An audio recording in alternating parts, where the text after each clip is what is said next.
Hi అండి, welcome back to my channel. నేను మీ శివకుమారి. ఈరోజు వీడియోలో సమ్మకాయలతో అయితే ఫ్రై అయితే చేసుకుందాము.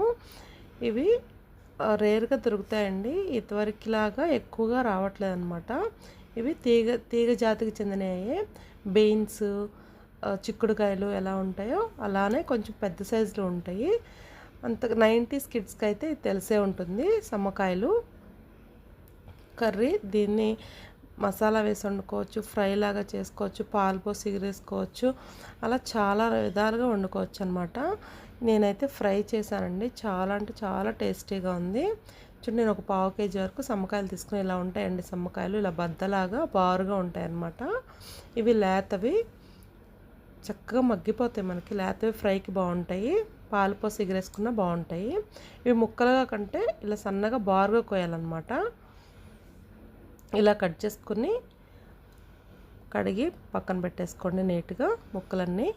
తర్వాత ఒక బాండీ పెట్టుకొని ఒక 2 స్పూన్స్ ఆయిల్ వేసుకొని ఉల్లిపాయ పచ్చిమిరపకాయ ముక్కలు వేయించుకోండి. ఇవి కొంచెం వేగిన తర్వాత మనం కట్ చేసుకున్న సమ్మకాయ ముక్కల్ని దీనిలో వేసేసుకుందాం. అంటే ప్రాంతాన్ని బట్టి పిలుస్తారండి. మా వైపు కృష్ణా జిల్లా వైపు వీటిని సమ్మకాయలు అంటారు. కొన్ని చోట్ల తమ్మకాయలని అట్లా వేరే వేరే విధాలుగా పిలుస్తూ ఉంటారనమాట.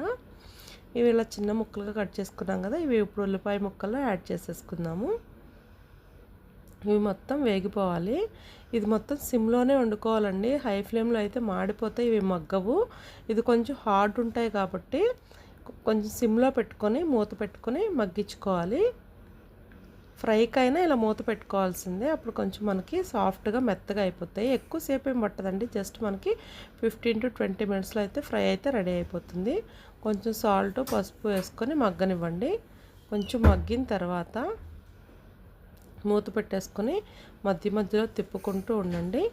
తర్వాత మనకి రుచికి సరిపడా కారం అనేది కంప్లీట్గా మగ్గిపోయిన తర్వాత మాత్రమే యాడ్ చేసుకోవాలి. చూడండి, మనకి మగ్గిపోయాయి కదా, ఆయిల్ అనేది పైకి తేలింది. సాఫ్ట్గా మనకి నొక్కితే మెత్తగా కట్ అయిపోతుంది. మనం ఒకటి టెస్ట్ చేసుకోవచ్చు. మొత్తం వేగిపోవాలి కంప్లీట్గా. వేగిన తర్వాత మాత్రమే కారం అనేది యాడ్ చేసుకోండి. ఇలా కట్ చేస్తే ఇలా మనకు కట్ అయిపోతుంది, అంటే కంప్లీట్గా ఉడికిపోయింది. ఇప్పుడు ఒక 1/2 స్పూన్ వరకు ఆయిల్ వేయండి. పచ్చిమిరపకాయలు వేసాం కాబట్టి కారం ఎక్కువ పట్టదు దీనిలో.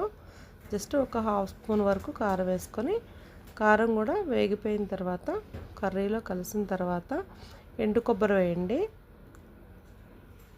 పచ్చి కొబ్బరి అయినా వేసుకోవచ్చు. ఎండు కొబ్బరి అయితే చాలా టేస్టీగా ఉంటుంది. నేనైతే ఒక 1/2 చిప్ప వరకు వేసాను, అంటే ఒక కొబ్బరి చిప్పలో సగం వరకు వేసాను అనమాట. ఎండు కొబ్బరి పౌడర్ వేసేసుకున్నాను.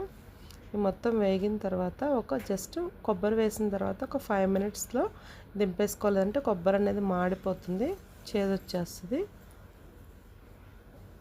మనకైతే కర్రీ అయితే ప్రిపేర్ అయిపోయింది. చాలా అంటే చాలా టేస్టీగా ఉంటుంది. చాలా సింపుల్ ప్రాసెస్.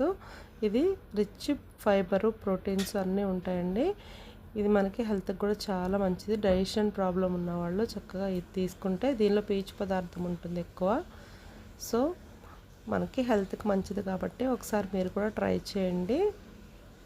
ఈ వీడియో కనుక మీకు నచ్చితే లైక్ చేయండి, షేర్ చేయండి, సబ్స్క్రైబ్ చేసుకోండి. ఇలాంటి మరిన్ని ఇంట్రెస్టింగ్ వీడియోస్ కోసం నా ఛానల్ అయితే ఫాలో అవ్వండి. Thank you for watching.